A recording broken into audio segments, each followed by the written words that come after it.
شبکه اینترنتی مثل یک کارچه دودمه است، یک شمشیر دودمه است.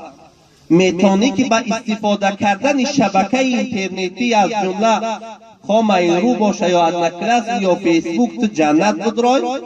میشود که به سبب همینها الله جل شأنه ترا و تو سبب شای جماعت و انسانهای زیاد را دوزخی واسه تعلیم برای همین کاری کنه که بعد از مردنتان هر یکی ما و شما، من خدمت میگم شما را برای ما و شما سبب بی جنت در آمدن و استفاده کردن این شبکه ها شود و خداوند به ما و شما انسان ها را هدایت کنه. حضرت علی را پیامبر گفت که اگر ای علی بر تو خداوند یک انسان هدایت میکنه، یک شتری قیمت بها یا امو وقت شتری طلایی میکنن زرد رنگ به هست برای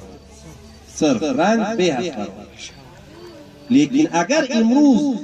فکر کنی هزارها انسان همون مقطع را تماشا میکنه، اگر تو سبب شای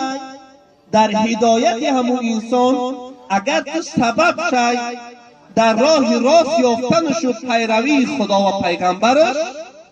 یقین بدان که الله جل شأنه در تو خیر خواسته است و پروردگار تو را از جمله صالحین و قیامت می‌دهد. دعا کنیم که الله جل شأنه هر یک ما و شما را از جمله صالحین کنه و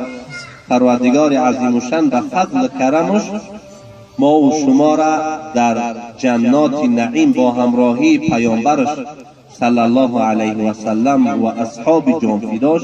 یک جا کنه. و الصلاة و السلام علی نبینا و حبیبنا محمد و علی آله و صحبه اجمعین.